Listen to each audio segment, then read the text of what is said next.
following is a presentation of the iRacing Esports Network.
If a racetrack could talk, Daytona International Speedway would have stories to last a lifetime.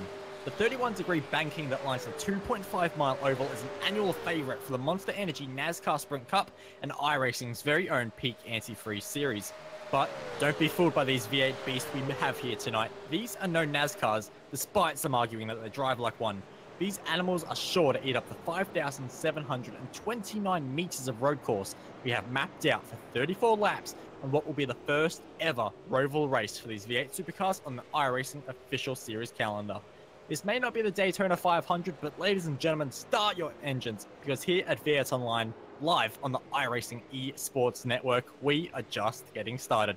Zach, when it comes to the championship, the first 5 rounds, it could be said that Jared Filsell already had one hand on this championship, and if he wasn't for some reason to pick that title up, Trans-Tasman Racing teammate Sam Blacklock would have surely been in the cat's bird seat to steal it away. But looking at the outright standings with no drop rounds, of course, we are still seeing drivers with already 8 races logged into their season scores, but our current championship leader is not from Trans-Tasman Racing at all.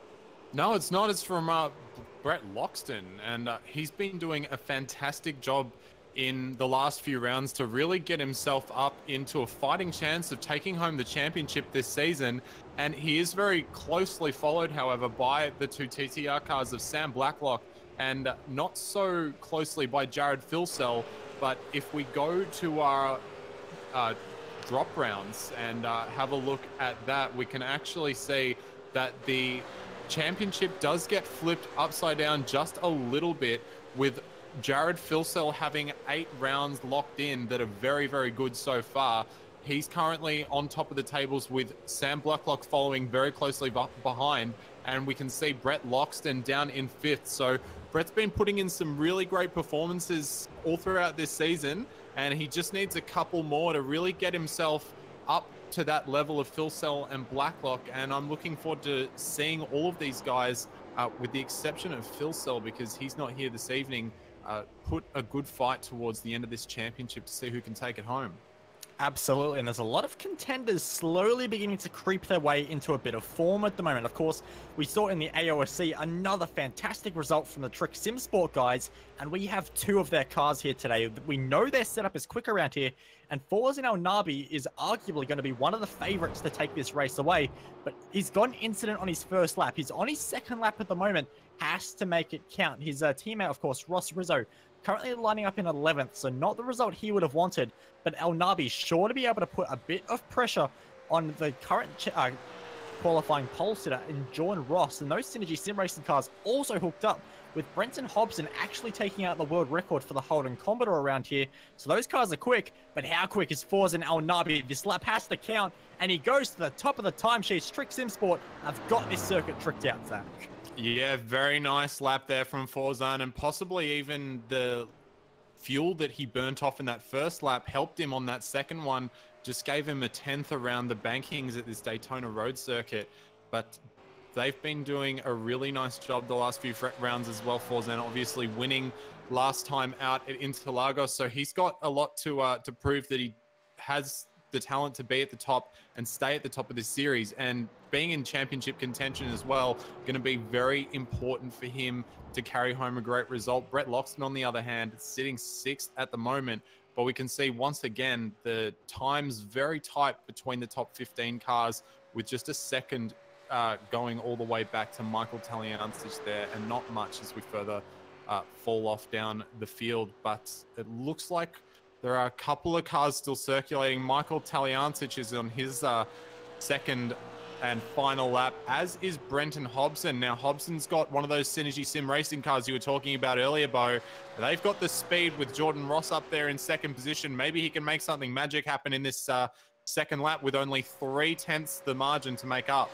Well, unfortunately for him, he's a bit out of time, and it's his third lap as well. So Hobbo, he's got the world record around here, but he doesn't have pole position. That honor's going to go to Forzan Al-Nabi, who will lead the field away. 24 cars here tonight for 34 laps. Jordan Ross is going to join him on the front row of the grid, and it's going to be awesome to see Holden vs Ford launch away from a very tricky start line. Luke Harvey lines up in P number 3 with Wayne Burke in P number 4, with Corey Preston making it a top 5. Brett Loxton wants to thrust himself into championship contention from P number 6, and all he has to do is beat the driver who qualified 7th, Sam Blacklock. Brenton Hobson kicks things off from P number 8, with Brian Borg and Leon Tander your top 10. We have Riley Blythe coming out of 11th position, followed by Ross Rizzo in P number 12. Thomas McMillan going to take out 13th position next to Chris Coxhead, who will round out your 7th row of the grid. Michael Taliancic lines up alongside Jacob Knight, and then Jamie McKnight comes in 17th position with David Kinmond company for him. Greg Sharp in 19th position, and Thomas Hins will round out your top 20. Number 2 car going to have to do a little bit of work from there, and Calvin Fuerdent, Steve Jansen, and Bart Martinovic will round out this 24-car grid. And it's a relatively short run into the first corner, Bo, but plenty of wide road for everybody to use, and a couple of people might take advantage of that as they come down into turn 1. I don't even think the track width is going to be the biggest talking point off this start, Zach, because we're talking about a standing start on a banked circuit. So when these drivers release the clutches, if they get any wheel spin, the car is naturally going to slide the rear of the car down, and it's already going to be a very, very tricky start. So we're just getting the last few drivers lined up now. 20 more seconds to get yourself lined up on this grid.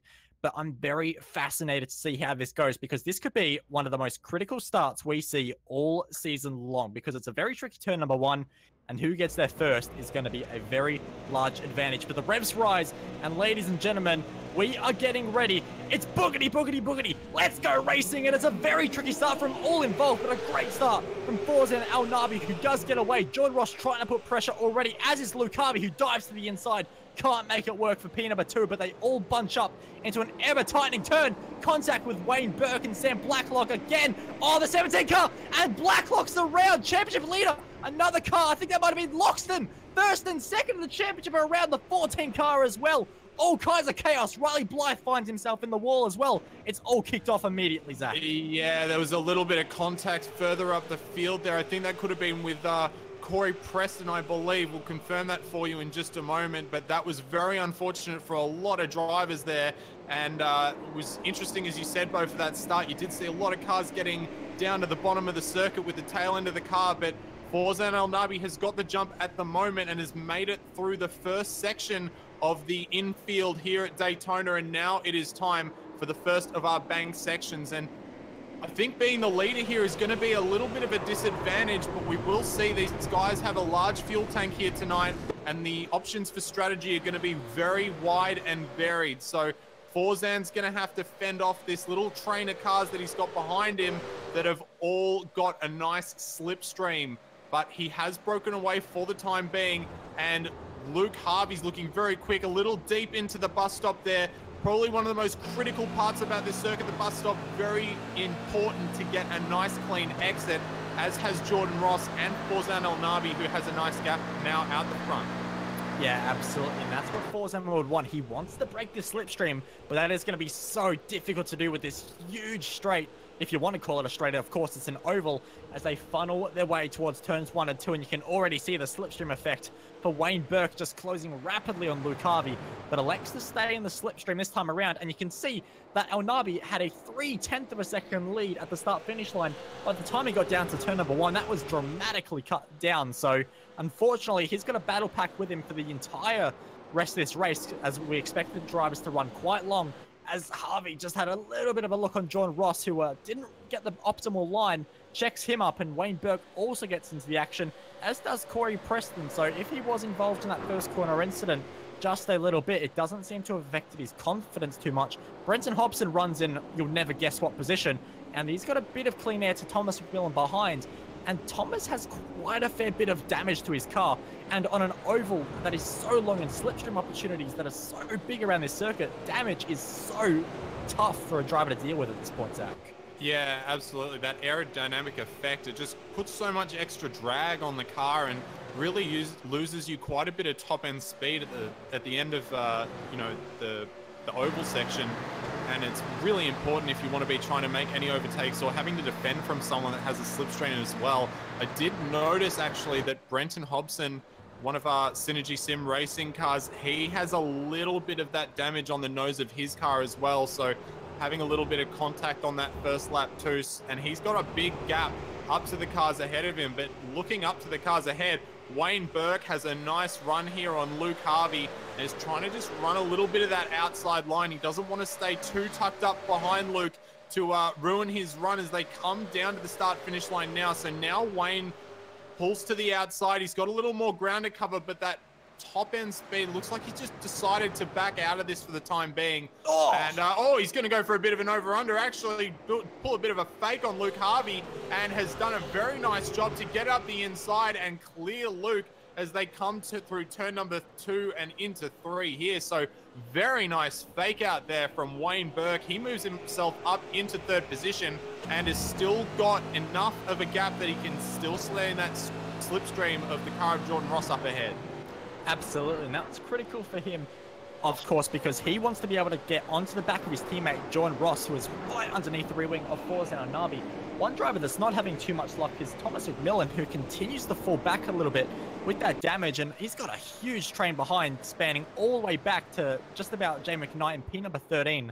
So this is a very angry battle pack at the moment, and as you'll see, as they fire their way onto the straight, these positions will chop and change quite a lot with drivers with different levels of damage, different strategies as well. Of course, you mentioned that even though we do have a 100% fuel tank here tonight, you will have to take a pit stop at some point. You can't run it all the way to the end.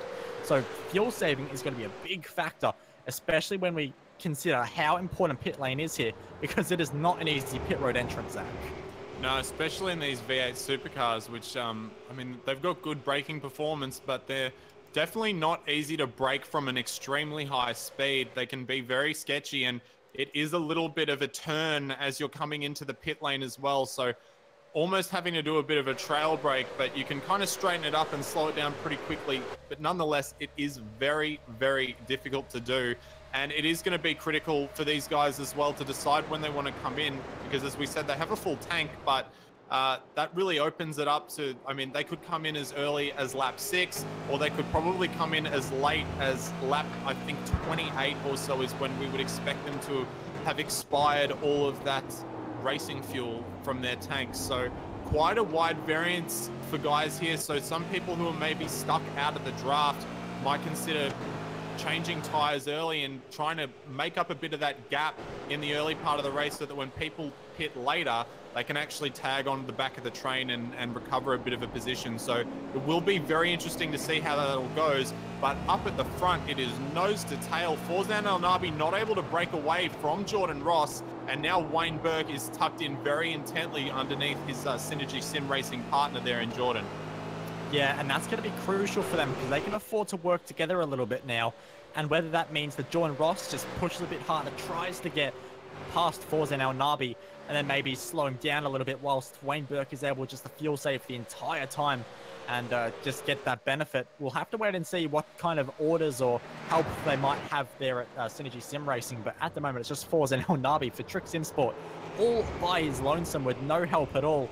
And he does have to be a little bit careful. I'm noticing he's getting into the grass quite a lot, so doesn't want to rack up too many incident points, because he's clearly trying to get the best exit out of the bus stop he can to limit getting past into turn number 1, but doing a very nice job out in front at the moment. But the drivers behind not so fortunate, including Thomas McMillan, who was being put under pressure by Ross Rizzo through the infield, but there's no defending when it comes to the oval. You can try and park it on the inside as McMillan has done, but Rizzo's so much more straight line speed, and with the speed McMillan's got, I don't think Jacob Knight's going to go for a move up the inside. He might think about it, but doesn't commit to it.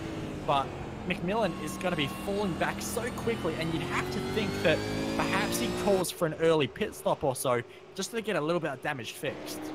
Yeah, well, I don't know if they're going to be able to whack that panel back on during the pit stop, but that's what we were talking about before. Ross Rizzo just having so much more of an effect with that slipstream, but he's made a bit of a mistake coming through the International Horseshoe, and McMillan's been able to get that one back very quickly. So very unfortunate there for Ross Rizzo, and now he's going to get a little bit of a bump as well from Jacob Knight as they're coming into turn number 5 there, and getting a little bit of a hurry up from Jacob Knight there. But Thomas McMillan, I feel he's just going to lose this position again because of that aerodynamic drag caused by that missing panel there.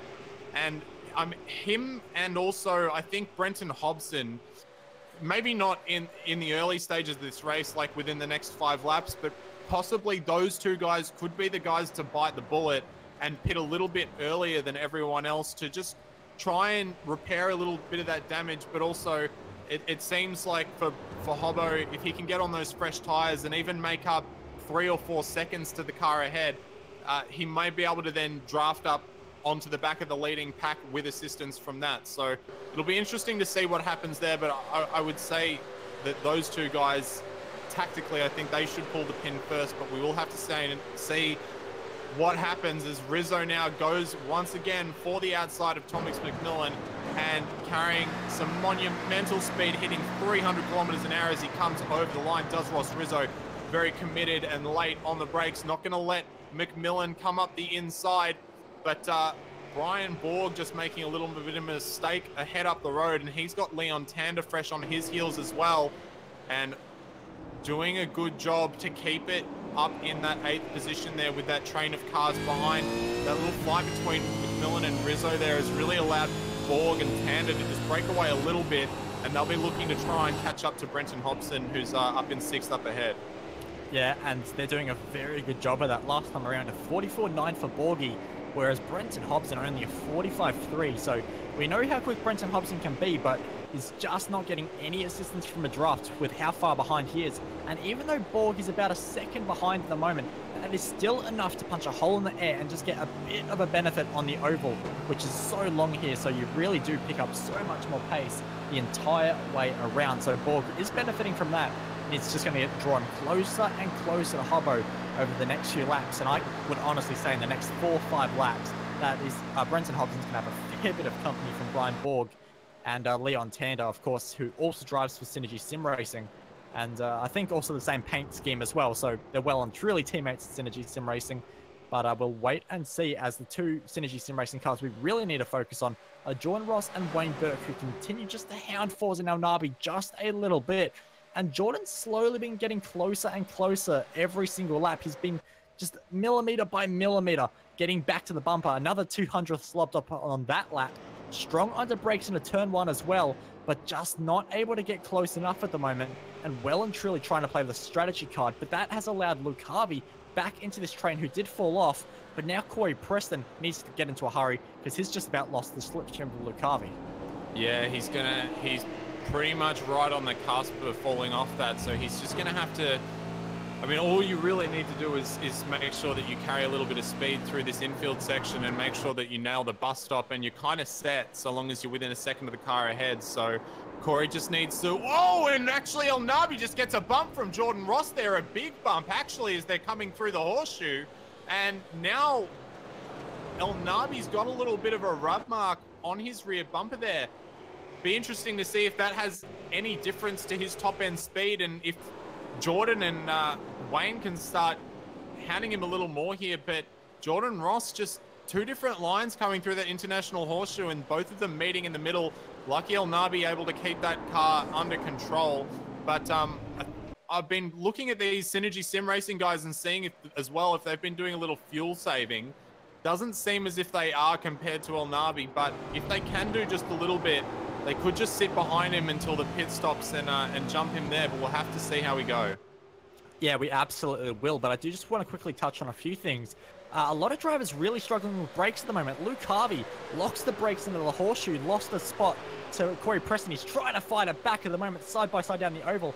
And also just to touch on Brenton Hobson, another driver to lock up, and he lost the 2 spots to Tander and Borg as well, as Preston and Harvey side by side, and Preston lets that one go very easily, playing it very cautious at the moment. But a lot of drivers really trying to fight it out at the moment, as Forza now Nabi sideways out of turn number 1, fighting for traction at the moment and not finding any, which is a very tough corner because the car is constantly loaded.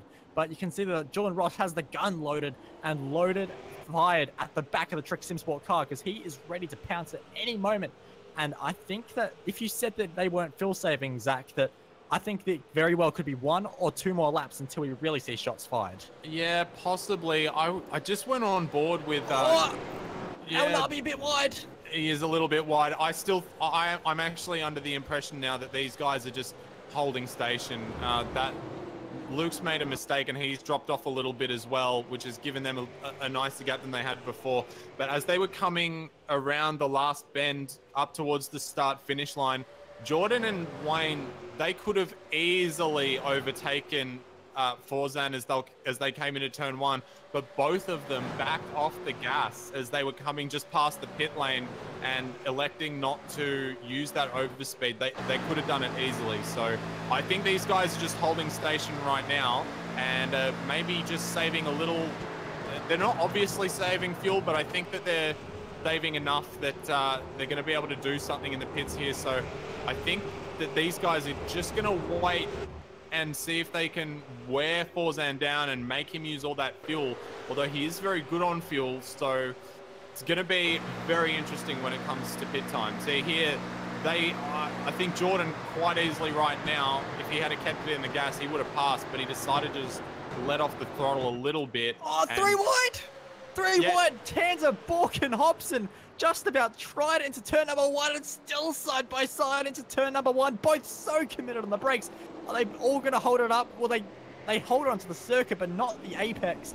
And they're going to head into towards turn number 3 as well, as it's 4 wide in the background as well. McMillan involved, as is Coxhead, and one driver off all kinds of sideways. And that's Thomas Hint on his return to V8 Supercar's Strength of Field Racing after a bit of a break, not having any luck.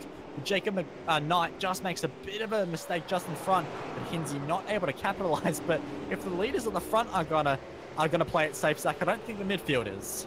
Yeah, well, they've got a lot more around them going on, and they've got other cars that they want to break away with. So the time to make a move is now. And yeah, Thomas Hins just getting left out to dry as he was trying to come through the pack there. But Ross Rizzo is now at the back of the pack of this little train led by Brian Borg now, who's gotten past Hobson, as we saw before. And I wonder if Hobo will allow his teammate in Leon Tander through as well, given that Leon doesn't appear to be wearing any damage. Or will Hobo's coming back? He looks like he's got a strong car when he has a bit of a slipstream, so he might fight it out with Borgie over these next few and see if he can get his teammate leapfrogged up to the front of this train and follow him. We'll have to see. Yeah, well, it's a lot of strategy that could potentially play out, but we will have to wait and see if there is any inter-team help from one another, as we are seeing a few drivers who were involved in those opening few lap crashes actually back out on circuit, which is great to see. That includes Sam Blacklock, Calvin Fuadant, and Michael Taliansu. So good to see drivers who are involved in a bit of an incident able to get back out on track and keep the participation high, which is what we love to see here. And always good to see drivers in the spirit. But out front, it still falls in Nabi from Jordan Ross and Wayne Burke, and it's still as they were. So no sheep stations being created just yet between those two. but it might just be as Corey Preston is back onto the heels of Luke Harvey as McMillan goes for a move up the inside of Chris Coxhead. Still a side-by-side, a bit of traction issues for Coxhead, very close, almost knocking the mirrors off each other's car as they head to an extremely fast kink, which you don't want to go side-by-side with, and McMillan decides to play a little bit more safe. Not playing it safe now, into the back of Coxhead, forces him wide, misses the apex, tries to get an undercut at both off. McKnight says thank you very much. So does the LeBlanc car. Hinsey goes through as well. They've lost each other so much more spots, and I said McMillan was playing it safe, but in the end, he just went for a gap that was never there. Yeah, he was very ambitious there. If he had been able to pull it up, it would have been a nice move, but unfortunately, Coxhead had to turn in eventually, and just clipping the rear of McMillan's car there, not allowing his car to rotate, and that's, you know, that's racing. That's good, hard racing, but unfortunately for those two guys, it hasn't paid off this time, and now Coxhead's going to have to do a bit of work to get himself back up to the head of this train. We saw him having a fantastic battle last week, lap after lap with Riley Blythe, so hopefully he'll be able to use some of the racecraft that he learned last time out to progress himself through the field, unlike what's just happened with him and McMillan. So he's luckily still in the slipstream there, and just up ahead of them, Knight and McKnight, they're going to go for it into turn number 1, it would seem. Knight just holding on the back of McKnight very closely there. Bump drafting a little bit, pulls out to the outside line, but breaks very early. Might go cut back in under, but McKnight covers it off. And that was Hobson. Hobson spun into turn 1 and is now going to rejoin right next to Greg Sharp there. He's going to have to back out as well because Sharp has to get through the corner, and Hobbo going to think Sharp might have let him through there, knowing that Hobbo's a way quicker car, but Hobbo just a little bit of red mist there, having a bit of trouble putting down the traction, but that move's done now, and he's got to focus on catching the group ahead of him, which is Coxhead and the rest. And McMillan again down the inside of the International Horseshoe, trying to go up the inside of David Kinman. This time he is able to pull it up, but he's not able to let it go on the exit. He does a bit of a half spin there and just managing to recover that, but McMillan is now almost, in fact, he's pretty much last of the people on the lead lap now, and he's got a lot to do. Absolutely, and the car does not look pretty, so McMillan's chances might be all but done, but it's not over between the two Knights, McKnight and Knight, side by side once again. But I just quickly wanted to touch on what actually happened to Brenton Hobson. It was contact with his teammate, unbelievably. So the two Synergy Sim Racing cars managing to make contact, but we also have another change of positions because Wayne Burke is now the lead Synergy Sim Racing car in this field. So when it goes wrong for one Synergy Sim Racing car in Brenton Hobson, it begins to go right for Wayne Burke, and he's been behind his teammate for a long time in this race, so there's plenty of fuel available in that number 4 car. Is this potentially go time, Zach? Yeah, I think maybe Jordan just gave him the position there, but we have a couple of cars going 2 by 2 by 2 down into turn number 1 here. McKnight, Knight, Coxhead, and Hins there, all doing a bit of bump drafting. That was some NASCAR style stuff down into turn 1. Knight's been hung out to dry. He's going to have to go on the grass. Hinsey going to look around the outside.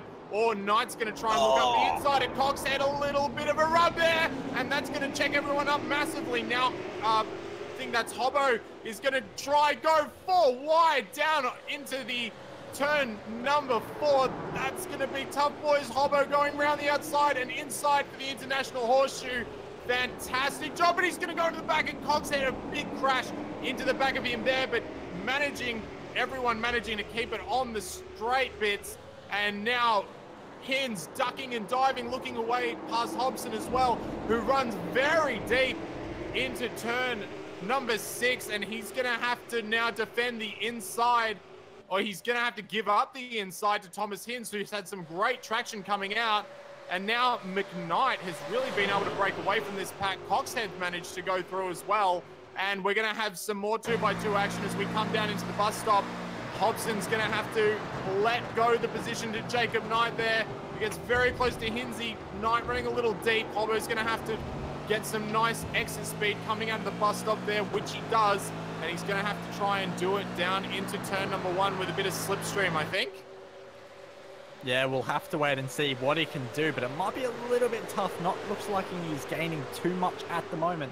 So we'll wait and see as there's another position change as Ross Rizzo goes around the outside into turn number 1 of Brian Borg. And Leon Tander was thinking about it for just a moment, not able to do it though. As we do have one of our first drivers coming onto pit road, which is David Kinman. So he's electing to go for an undercut, and we'll watch him with interest as Jacob Knight now finds his way past Brenton Hobson, who has another disaster into turn number 1. So Hobbo not having any luck, having to go defensive against Greg Sharp as well, as Knight now fires it up the inside of Hinsey. They're going to go side by side, but it looks like Knight just has so much more traction, tries to cover it off. Hinsey just about still there. Will he brave it into the kink? No. Backs out of it. So Jacob Knight gets that position sold. And he'll move up as Brenton Hobson. There's a big moment in the background. All kinds of wiggling. And he has managed to do a very impressive save there to keep it out of the tyre wall. But that is even more positions lost. And he was fighting for a 6th. Now it's a 6th with a 1 in front of it, 16th. Yeah, I think now is the time to pit Hobbo, because that car does not look like it is performing well at all. He's got either massive heat issues with those rear tires, or they're just gone because he doesn't seem to have any traction through that infield section whatsoever, and he has lost a monumental amount of positions because of that. Kudos for pulling it up though. That was a good job to keep it out of the barrier. Very heads up thinking. But this little pack up ahead of him, McKnight, Coxhead and Knight, and Hins on the tail end of this as well. We might see a little bit more action, but our race leader in the meantime, Forzan El Nabi, has hit the pit lane. So we'll have to watch his pit time now, because this will kind of set the precedent for most of the other cars. David Kinman, who came in on the last lap. Oh, we just had Knight almost spinning Coxhead on the straight there as though doing a bit of bump drafting into turn 1. But Kinman with a 38-second stop. So, and you'll probably have to add a couple of seconds to that for the pit exit as well. So probably about 43 seconds is the gap you need for a pit stop. And El Nabi's actually stopped slightly longer than David Kinman, though. Yeah, so he's actually stopped a second longer than Kinman there, which could say a little bit. David Kinman obviously had a bit of draft for some of his stint, and El Nabi had absolutely none. So now is time for Burke and Ross to really push, and we'll see if Burke decides to come round this time. He's just coming into the bus stop now, but Luke Harvey and Corey Preston, who have been having a little bit of a go of it for the last few laps. Corey Preston right now in a very good position to try and make a move. Kind of just makes a bit of a half attempt to get Luke Harvey into running a bit deep there. Looks like it could have worked. Harvey carrying some really poor mid-corner speed there and not having a great exit. And Corey Preston's going to have a lot of overspeed as they come over the start-finish line. And he'll have to make a decision now as to what he wants to do. Although that TTR Commodore of Luke Harvey looking very quick in a straight line, but you can see now Corey starting to pull in as Blacklock just up ahead of them came into the pits. And unfortunately for Preston, not quite enough speed at the end of that straight to really make anything work, and taking a very unique line through turn number 1 there. That's not one I've seen in a long time, but looking very effective on Luke Harvey there. He's now right up the back, but just not quite able to do anything with it as it stands. Yeah, absolutely at the moment, but Luke Harvey just struggling a lot with tyres once again, so we'll wait and see how that goes. But interesting that Wayne Burke at the moment actually didn't respond on that last lap around. I really thought he would, and the lap time he set in clean air compared to what he was doing behind El Nabi was considerably slower. So I don't know. I think for these Synergy Sim Racing cars, even though they've been fuel saving and they have so much, well, they should have a little bit more fuel in reserve, I'm not sure about them staying out much longer. Of course, they will have to take perhaps a little bit less fuel in their stop when they, of course, the fuel burns slower as the fuel load goes down. But I don't know. I think this might be hurting them, especially with El Nabi now on new tires. Yeah, I think you're right, but I think it's a questionable decision as to these guys staying out any longer. I really feel like these guys should be pitting right now.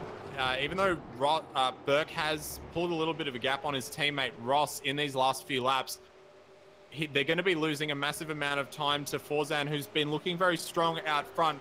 and also has some fresh tires. So Wayne Burke is now coming into pit lane, using as little track as he can to get to that line, cutting across the pit entry there, and Jordan Ross is in too, as well as Harvey. But Preston goes around, and Harvey's looped it coming into the pit lane. He's lost it big time. He's going to have to do a flick spin, and that is going to lose him a bunch of time. And presumably, if Preston can dive in quick enough, he'll have that position sorted, no problem. Wild stuff there for Luke Harvey.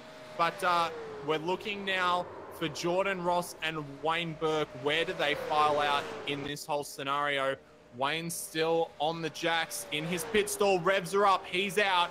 And it looks like Forzan is just coming through turn number 1 now. So this is going to be very close. And I would say, having a look at it right now, that Wayne Burke has done just enough to get it done. And he's going to have to defend into turn number 1, though. He's going to have to cut right across the track, unless he doesn't have time, and Forzan's there on the inside. He's going to try and push him up the circuit as much as he can, but doing a very good job is Wayne Burke to get that traction down and not be intimidated by the man behind him, who has been so fast in the early stage of this race. And coming down into the International Horseshoe, Wayne Burke covers it off nicely, but these guys are going to be on very soon, as Wayne has to warm up his tires still a little bit, but he's got that track position now, and most of the infield completed means that he's pretty much assured that position. And he may, I mean, it's hard to say now if these guys are going to have to worry about fuel to the end, if one guy's got more fuel than the other. But presumably for the time being, that is job done for Wayne Burke, and a nice job indeed. We can see now Forzan El Nabi coming back with the speed of that Trick Sim Sports Commodore under his right foot, and just backing out of it. I think he knows that the best place to go is after the bus stop, because that run down into turn 1 is so much longer, and there's no real way to respond.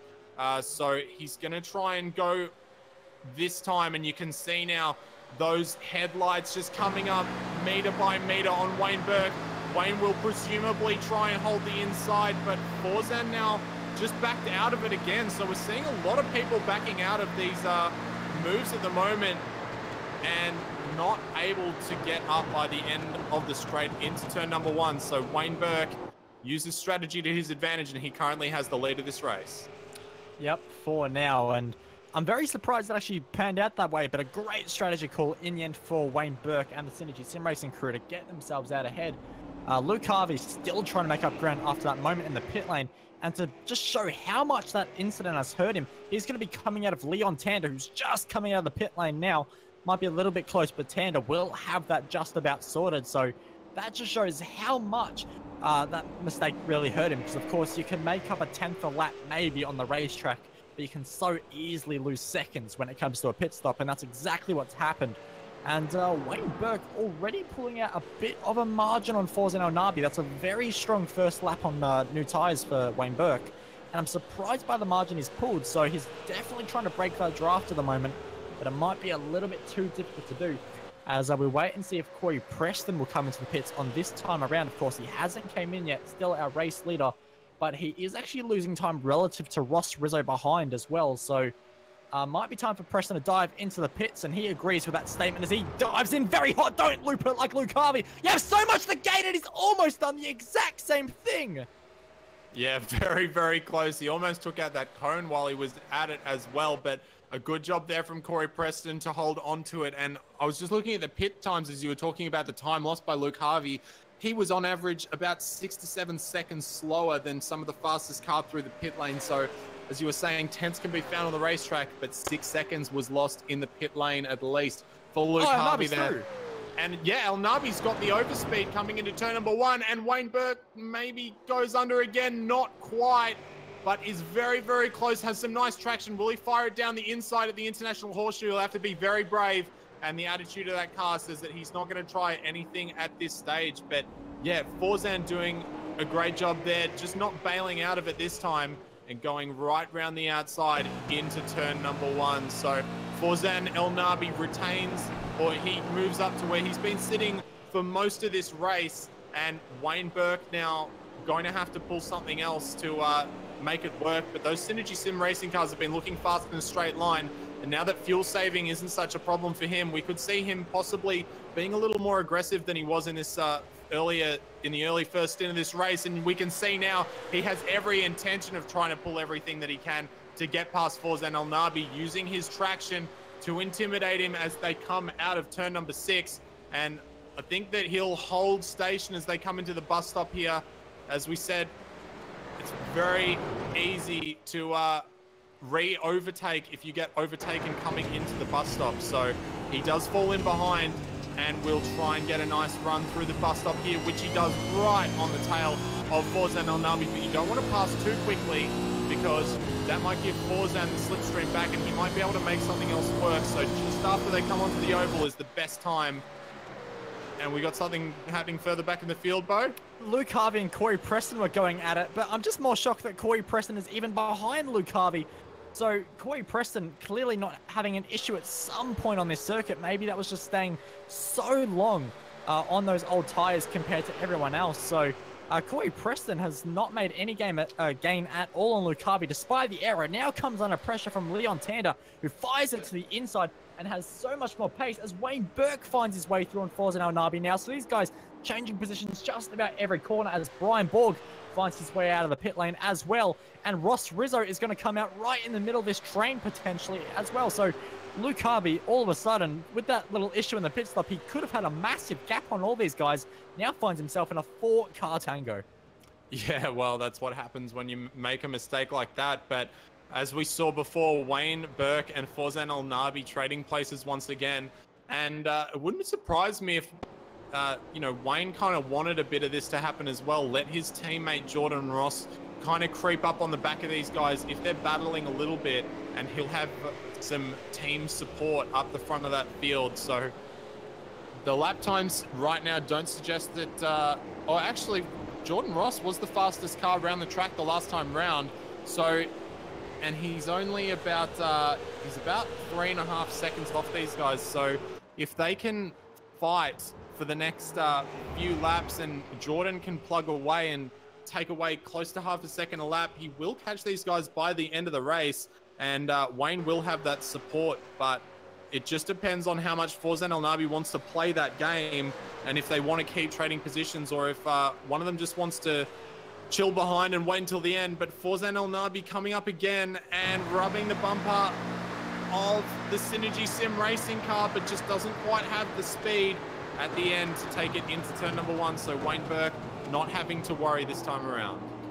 This is almost beginning to pan out almost like an Indy 500 style race, where you don't want to be that car leading on that last lap, because the slipstream is so effective around here that if you are behind, you will most likely just be able to get the grip and run onto the oval and then carry that speed all the way through. So it'll be very interesting to see how this battle does play out, like you said, because Forzan has a lot to lose at this point if he does start fighting Wayne Burke. That's going to bring Jordan Ross right back into this fight. So we'll see how that pans out. But another factor they do have to look out for just potentially soon is they're actually closing in on Craig Jones, who is still yet to pit in this race. So if Craig Jones wants to, of course, he's fighting in his own race. I'm not sure where he was, qualified in 21st, but he wants to just gain time on the opponents he's driving against in his own little fight, whether that's outside the top 10 or inside the top 10. He does not have to give way to Wayne Burke or Forzan El Nabi if they do indeed catch him, which they are doing by about almost 2 seconds a lap as well. So that could be a very interesting dynamic if Craig Jones' intentions are to run this quite long.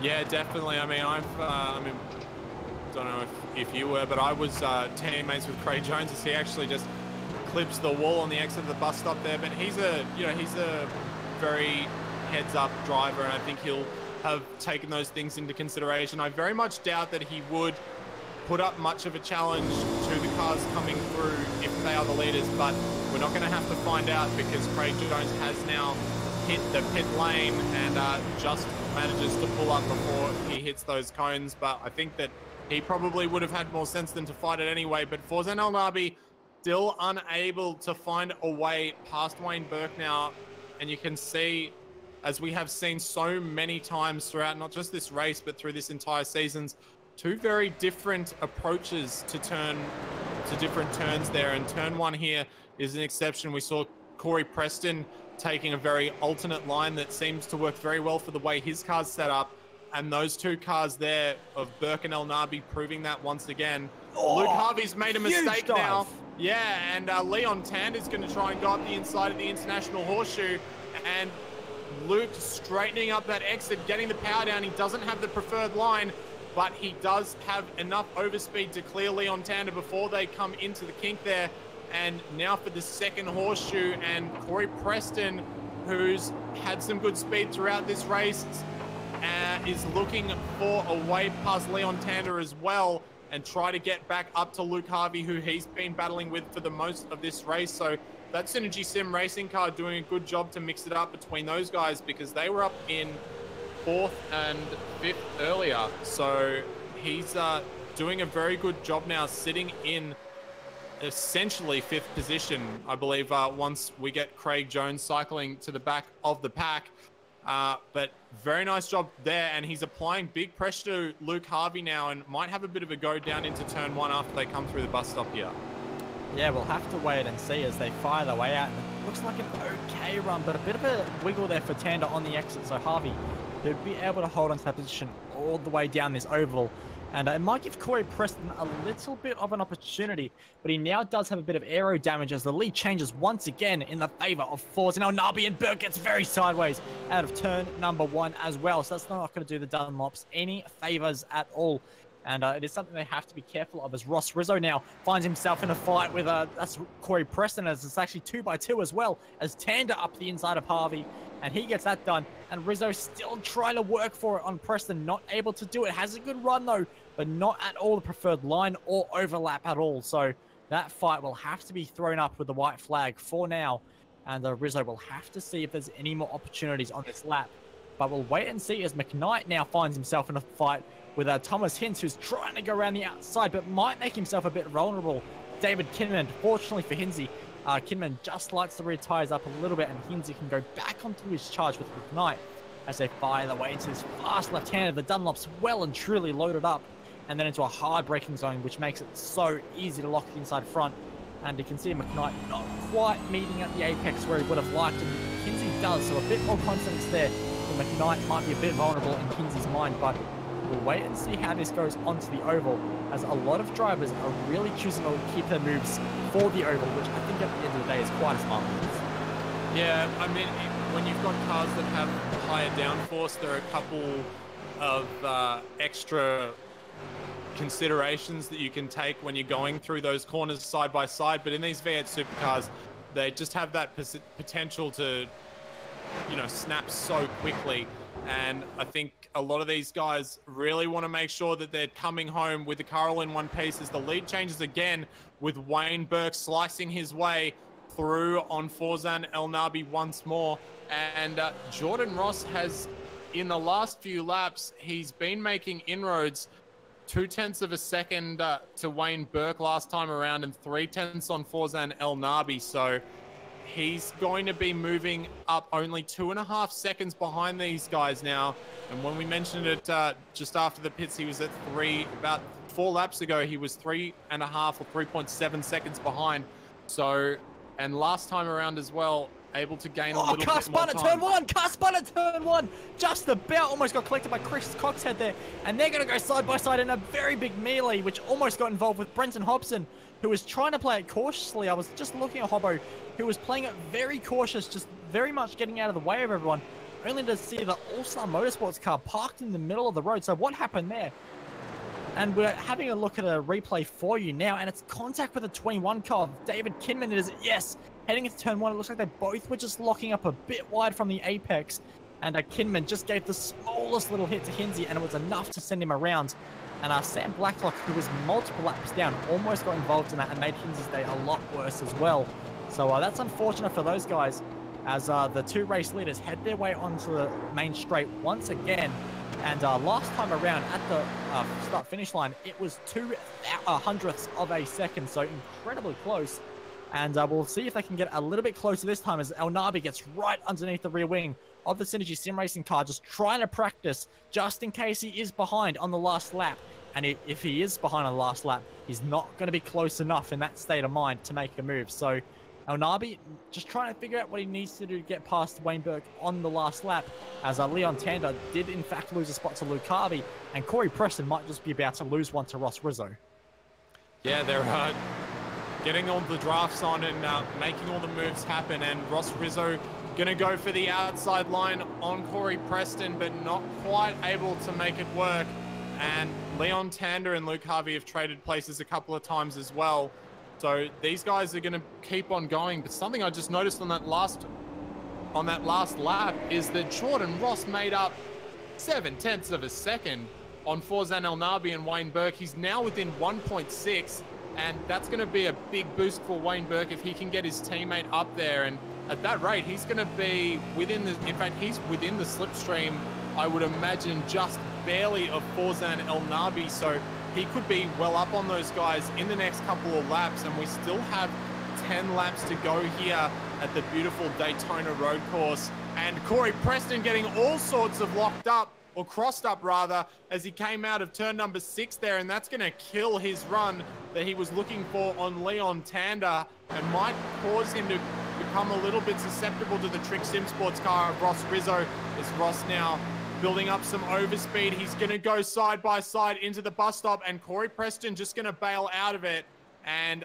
let him take the line. I think they both realize that they need to keep in that draft, but up the front, Wayne Burke and Ross Rizzo, pardon me, Forzan El Nabi almost coming together as they just enter the final section of the track there, and very, very close quarters for those guys.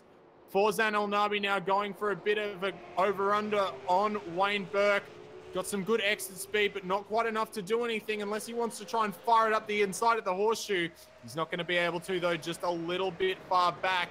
And now, who is that right behind, within a second of the car ahead? It's Jordan Ross, and he's going to have something to say about his teammate, or possibly even himself, being on the top spot of that podium today. And he could really come into play in these next few laps with that draft effect on Forzan El Nabi now. Yeah, absolutely. If you thought taking 0.7 of a second out was impressive, he's just gone and taken 0.9 of a second out on Wayne Burke and 0.8 on Forzan El Nabi. So Jordan Ross has a point to prove right now, and he's definitely making that point very effectively, as Wayne Burke is at the front of the field at the moment. El Nabi had a bit of a shot into the International Horseshoe, but in the end actually lost a bit more time than he would have liked. So won't expect any position changes on this lap. But we say that when Forzan El Nabi did in fact start this lap in the lead. It's just about chopping and changing it every second at the moment, which is awesome to see, as still they're waiting and trying to size each other up. Wayne Burke quite cautious, I've got to say. Through the bus stop there, he was not throwing the car in at all, and very minimal aggression to try and break the draft of El Nabi. So I said there might not be a lead change on the start-finish straight this time around. I think I'm about to be proved wrong here, Zach. Yeah, well, we will see. Forzan peels out to the right-hand side. He's going to try and go the long way again, and has a little bit of overspeed on Wayne Burke. Wayne has to travel less space, though, and he's going to take the inside line once again. And Forzan going for that really wide line that we saw Corey Preston using earlier, and just getting some really straight exit, which allows him to put the traction down very nicely. Doesn't go for the look down the inside as they come through the horseshoe, but now he is in a massive sandwich. And Jordan Ross, he could be the one to steal all the thunder here and do both of them in on one lap. That'd be pretty spectacular to see, and we hope to see something like that. But now we have the top 3 cars all within a second of each other. Just 0.7 of a second separates these 3 cars, and when we come round after the bus stop, I reckon it's going to be very hard to tell who's going to be in position number 1 as they come through turn number 1. But it's amazing that these guys are so far ahead of the field. Luke Harvey, the next car back in 4th position, 17.5 seconds behind. Yeah, that is a huge margin, especially when we did see Harvey and Preston involved in that fight for the win very early on. Of course, it was the big top 5 scrap at the start, and now it's most definitely the big 3 fighting it out at the moment for this win. But Luke Harvey has his own little troubles with Leon Tander and Ross Rizzo just behind as well. Corey Preston was in this fight, but looks to be a little bit slow on the straight line a little bit, and just beginning to lose the draft potentially as well. So Preston has to try and get some good laps in to make any kind of moves, as we have Leon Tander thinking about the inside of Luke Harvey into the bus stop, has to back out of it for now. As we go to the front of the field, because of course they're side by side heading towards the stripe. It was 200th last time around. Will it be any closer? It's going to be extremely close, but El Nabi going to comfortably get it. Weinberg out of the throttle on the start-finish straight, 600s, but all kinds of crossed up for El Nabi into turn number 1. So loose, just about going to pull it up, and Jordan Ross gets extremely close as well. He's got a fantastic shot now at taking away that second spot. Will he go for the dive into turn number 3? Thinks about it, thinks better of it, as Wayne Burke had a good opportunity there to pull a margin, but runs very deep into turn number 3. And El Nabi well and truly in the draft now through the entire infield. But this top 3 is as close as it's ever been, and we still have 7.5 laps to go. And this draft is going to be so crucial, it might as well be the Indy 500.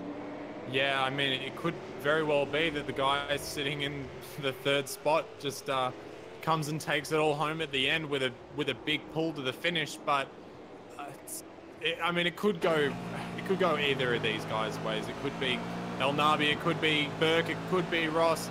I couldn't really tell you right now who I think is going to win this race, but I think all of them have an equal shot of winning it, and all of them have some very good pace in their respective cars. But I think that the advantage would have to go to Burke and Ross right now, given that they are teammates. I'm not sure if they are communicating, but presumably they would be, and they might be trying to orchestrate something here to try and put El Nabi on the back foot, try and maybe get Ross up into position number 2 and make a bit of a break for it. And they still have enough time to make something like that work, but if they do, they're going to have to make it happen pretty soon. El Nabi still has some good speed now. He has a lot of speed as they come down into turn number 1, but Ross has got some good speed on his teammate, maybe going to try and follow him through and kind of take that position away from El Nabi. He's not quite going to be able to do it, is Ross, but El Nabi does run very wide through the corner, and Ross doing a very nice and sensible job there of just getting out of the throttle a little bit and giving the spot to El Nabi, but he gets very crossed up as they come into the horseshoe there and almost losing it completely, and Ross almost following him through as well. So good battle, but just behind as well, including Luke Harvey, Ross Rizzo, and also Leon Tander side by side, almost 3 wide into turn number 1. Now Harvey tries to fire it back up the inside of Leon Tander into turn number 3, and he does get the job done. Tander with no grip on the exit. Might even become a bit vulnerable to Ross Rizzo, but I was going to mention this battle because it was getting so tight, and I thought even a little bit of drama could potentially come of this, because these guys in particular are really beginning to get quite feisty now as they all close up on one another. Tander almost into the back of the Trans-Tasman Racing Commodore as well. So if we thought the battle pack for the win at the moment was quite feisty, this one for P number 5 is just as feisty as well, because they're really going at it at the moment, and we have to be careful because we are approaching that stage in the race where moves are going to start getting a little bit more risky. Drivers going to take a bit more liberty when it comes to fighting another driver, and we do have to be careful because we're racing at high speeds, and these walls do bite if it all goes wrong, as Tander thinks about the inside, gets covered off by Harvey, who holds the inside, but they will go side by side, and Tander very strong on the brakes, tries to go around the outside, side by side through the bus stop, does not work, and they've held each other so much. On the exit, Harvey sideways as well. His exit is done. He's probably going to be the last car heading into turn number 1 at this rate, as Rizzo thinks about the outside, can't quite do it as well. And Jordan Ross has now got himself into P number 2. El Nabi struggling into turn number 1, can't hold it at the moment, and it's a Synergy Sim Racing 1 and 2 as it's side by side once again. Luke Harvey bump drafting Leon Tander into turn number 1, pulls out at the last second, or thinks about it, not able to do it. Another Trick Sim Sport car on the outside of turn number 1. Will he be able to do it any better than El Nabi? Not quite. Preston goes wide in the background, almost in the grass. Still side by side, though, between Rizzo and Harvey, who continues to get sideways. And, of course, we saw him have a spin in the pit lane. Maybe if he didn't take tyres, he would really be struggling with those at the moment. But these Trick Sim Sport cars not looking comfortable through turn number 1. And we've seen El Nabi lead so many laps to this race. But now, all of a sudden, these Synergy Sim Racing cars are coming very strong. And it's a Synergy Sim Racing 1 and 2 at the moment, Zach. Yeah, well, I was talking about orchestrating something, and Jordan Ross pushed the hell out of his teammate Wayne Burke into turn number 1 and just followed him through on that inside line as El Nabi was kind of forced onto the outside line that he has been using for the last few circulations, but just not quite able to make it work enough that he couldn't let that car of Jordan Ross through. So now Jordan Ross has a slipstream ahead of him, and he's got one behind him, and he's probably going to try and play rear gunner here, unless the guys at Synergy Sim Racing have said that you're free to race. But looking at the way that the championship stands at the moment, with Wayne Burke sitting not significantly high, but a little higher, and El Nabi's now going to go round the outside, but they're going to go for it again and follow each other through on the inside of the Synergy Sim Racing cars. And you see how effective it is, forcing El Nabi onto the outside there. But Wayne Burke definitely not able to break away from these guys at all, and he's going to have to hold it steady until the end of this race. But as I was saying, Wayne Burke is higher in the championship standings than Jordan Ross.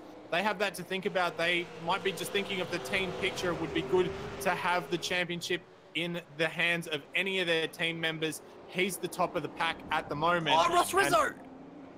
Ross Rizzo has just about thrown it into the grass. He's lost the spot to Harvey now. Sorry to cut across you there, Zach, but I definitely thought Ross Rizzo was absolutely ruining his race there. Off into the tire wall, completely outbroke himself, almost into the back of Tanda as well. So a very lucky hold there from Ross Rizzo to keep it on the island, but now comes under a lot of pressure from Corey Preston, who continues just to lurk at the back of this battle pack, but doesn't have the straight line speed at the moment to make any moves stick. Yeah, he was looking very, very wide there, but now Forzan El Nabi is trying to intimidate Jordan Ross into a mistake through this bus stop so that he can have an opportunity as they come down into turn one, which is a hot spot of the day. Unfortunately, he's not been able to make anything work, and he's got a pretty severe gap. With a double slipstream, he might be able to recuperate a little bit of that, but I don't think he'll be able to make anything work into turn one. But the pack behind them, Leon Tanda, Luke Harvey, Ross Rizzo, Corey Preston, all looking good. But Jordan Ross is now challenging his teammate round the outside, and he's going to let him have it, is Wayne Burke. So no team orders involved. It's a free-for-all, and Jordan Ross now leads this race. Now, he's had some great pace catching these guys. Can he do anything to extend an advantage and pull a bit of a gap? Hasn't possibly been using as much of his tires on this stint, not having to fight lap after lap. And Wayne Burke just starting to drop away a little bit, and El Nabi likewise as well. So it's all to play for here for Jordan Ross. If he can get a bit of a gap going, he might make something work, but they are looking very feisty as well behind. Ross Rizzo having to defend a little bit from Corey Preston, but now looking very close once again on Luke Harvey, and it's just not stopping between these two battle packs here, Bo. Absolutely not. Wayne Burke almost into the back bumper of Jordan Ross. They head their way onto the oval as well. So any team orders of Synergy Sim Racing, like you said, definitely thrown out the window. But we have to remember as well, Forzan El Nabi pitted 2 laps earlier than these guys in front. And I think he's really beginning to struggle with that now. We didn't think tires would be too much of a talking point here at Daytona, of course, because the slipstream really does allow you to, stay in play. But he doesn't have the tire life to pull the car up into turn one anymore, it looks like. And he's really struggling. So perhaps he's going to just try and play it a bit more timid over the next few laps, try and get a bit more tire life back into his tires, and just try and get a little bit of salvage compared to Jordan Ross and Wayne Burke, as Jordan actually going high on the oval just to break the slipstream of Wayne Burke, who has to be careful as El Nabi just coming out on the straights as well. So they're all in different lanes on the track, but none of them are side by side. And for probably the first time in probably 8 or 9 laps, they're not side by side into turn one. But this is going to get very interesting. But if they're not side by side into turn one, Leon Tanda and Luke Harvey might just be, as Luke Harvey has a fantastic run, actually might be able to clear this before they get to the braking zone. So Harvey back into P number 4, and this fight is really getting a lot tighter now as Ross Rizzo tries to get a nice run through turn 1 and 2, but not able to set anything up on Leon Tanda as Corey Preston continues to struggle. He's there just to pick up scraps at this point, unfortunately. It was a race where he did look like he has very good pace, not able to do it as Kinman and Knight go side by side into turn 1, and that is a massive overshoot from Kinman, and a very, very nice undercut there from Jacob Knight, just to slip underneath and get the job done. head back up to our leaders though, Zach, because we're onto the oval once again. Jordan Ross has a nice advantage, but Wayne Burke probably not too comfy in P number 2. Yeah, I was interested seeing Ross running that really high line on the banking earlier, later in the last lap. It's in real life, you'd probably take that middle line if you're in a road car, but on the iRacing surface is typically much faster no matter what, just to hug that inside. And I know he wants to give up a bit of a draft to his competitors behind, but I think he's probably making a bit of a mistake by running that line there. We will see.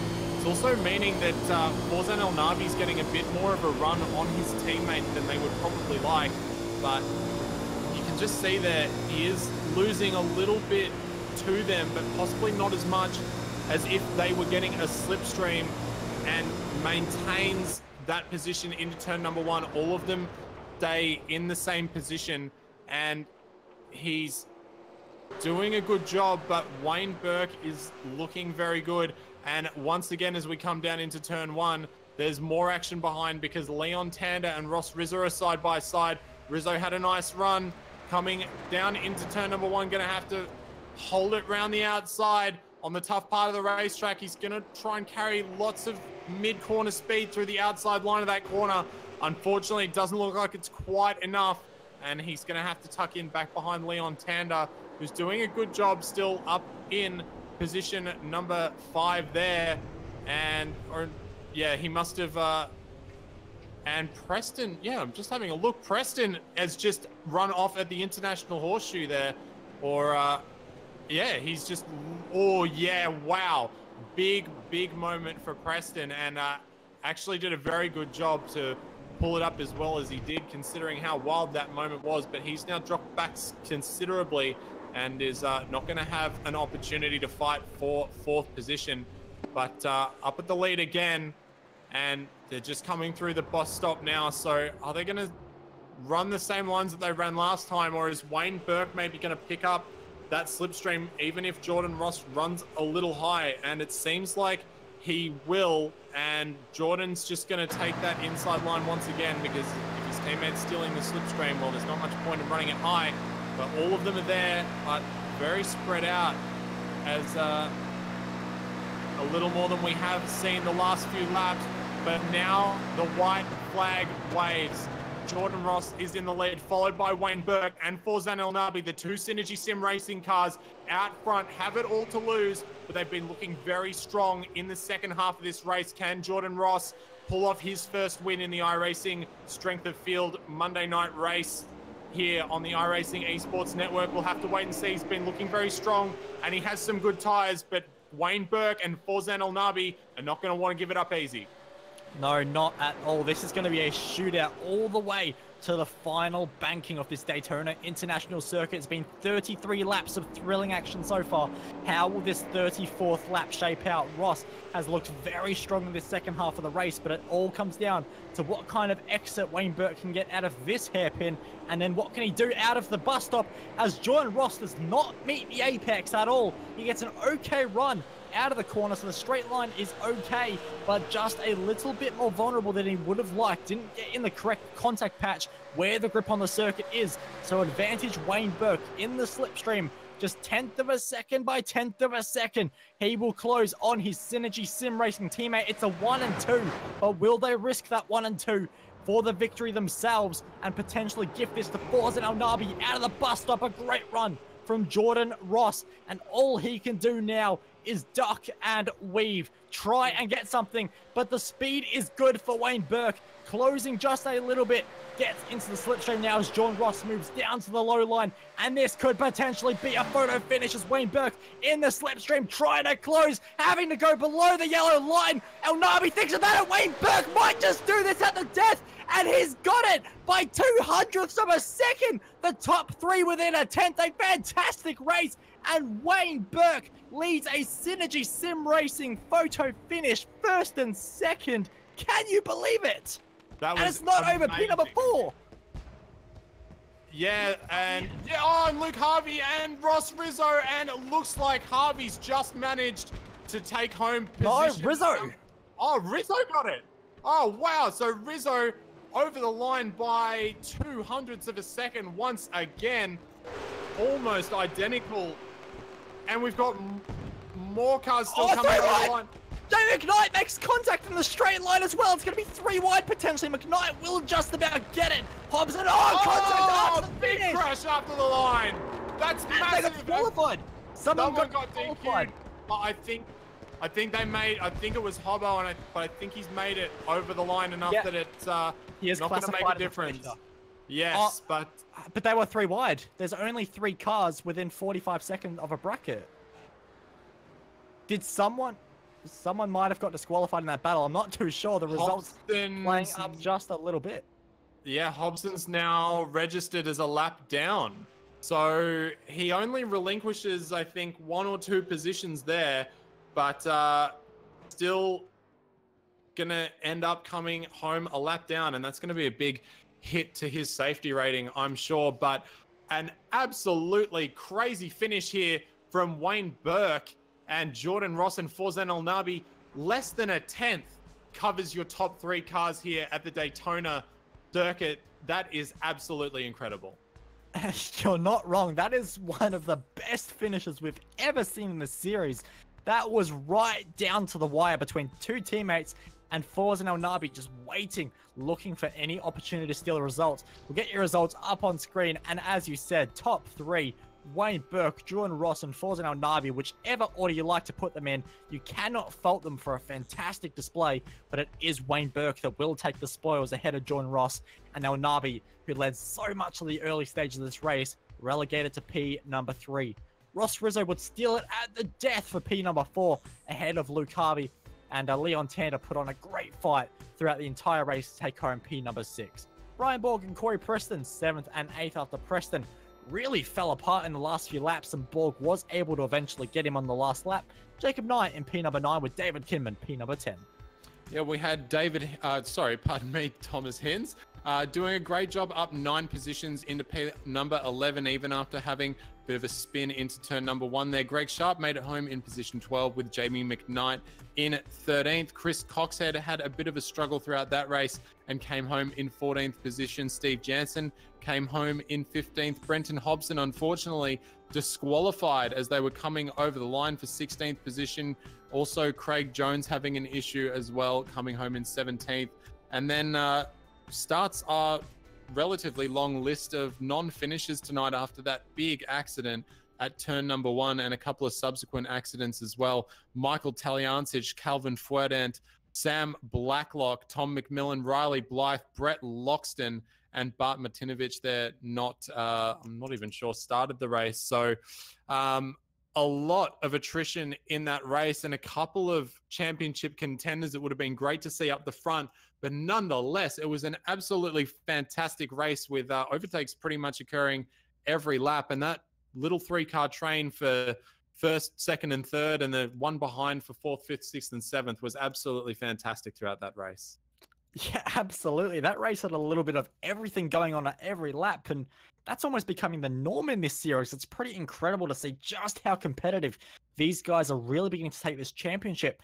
And one thing we didn't touch on too much in the race, Zach, is how much this could potentially shake up the championship, because 1st and 2nd the championship currently is Brett Loxton and Sam Blacklock. They walk away tonight with a P number 20 and a P number 23. Yeah, that's pretty shocking. And if either of those guys have had another relatively bad race, which I can remember Sam, I think, has had a couple that he would have definitely preferred to have performed better in throughout this season. You know, the results have to come. He has to be doing better than he has been all season right now to really be able to keep it up there in the top part of that championship standings. And that's not going to help him. And it's definitely not going to help Brett Loxton either, who's another person who's very, very in there for that championship. Wayne Burke, on the other hand, doing an excellent job. And even Jordan Ross is quite high in the championship as well. And Forzan El Nabi sitting very well also. So it's definitely mixed the championship standings up quite a lot. And I am very much looking forward to the next race, which I believe is Monza.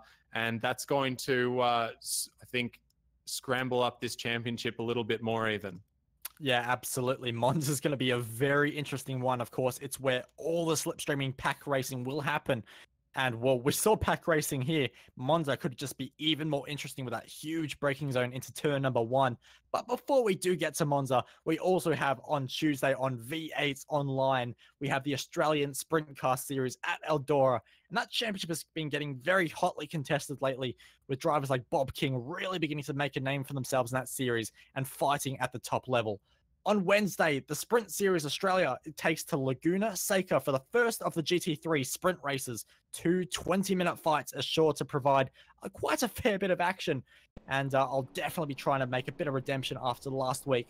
AOSC heads to Monza on Friday, just ahead of a big week of Monza for the V8 Supercars. That's going to be a very interesting one, and a bit of a prelude before we head for the V8 Supercars Online Premier Series on the iRacing Esports Network at Monza as well.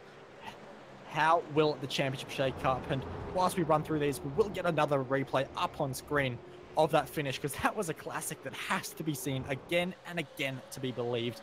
But Zach, just looking at the replays we're seeing on screen at the moment, is this not a reason to subscribe to the iRacing Esports Network? I think it's not only a reason to subscribe and also hit that notification button. I think it's an excellent reason to just absolutely smash the hell out of that like button if you haven't done that as well already, because where else in the world can you consistently find racing as good as this? And tonight, with the top 3 cars separated by 0.082 of a second, that's got to be like-worthy, guys. And thank you very much for always supporting us. We do appreciate everything you do. And that's liking these videos and subscribing is going to help us take the world of sim racing to another level, hopefully, in the near future. So thank you very much for your support, guys. But from us here at the V8s Online, broadcasted on the iRacing Esports Network, thank you very much for joining us at Daytona Road Circuit for the iRacing V8 Supercars official series. We'll see you next time, and have a good night. 3, 2, 1.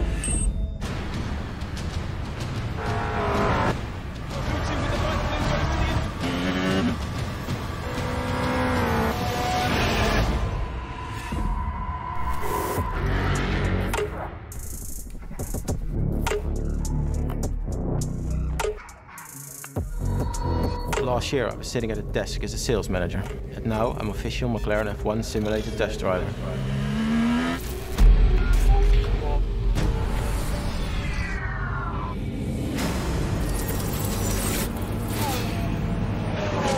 Magnussen is 1.4 behind.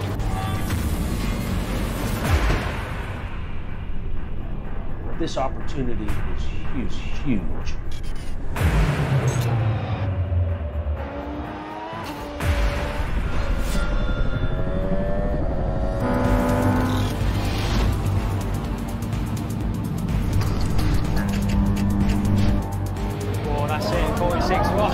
That's faster than the factory McLaren driver, and he's done 6 laps.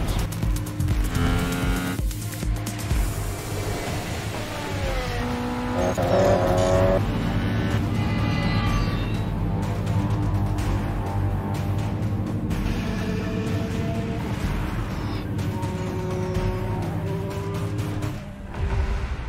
go race.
The following is a presentation of the iRacing Esports Network.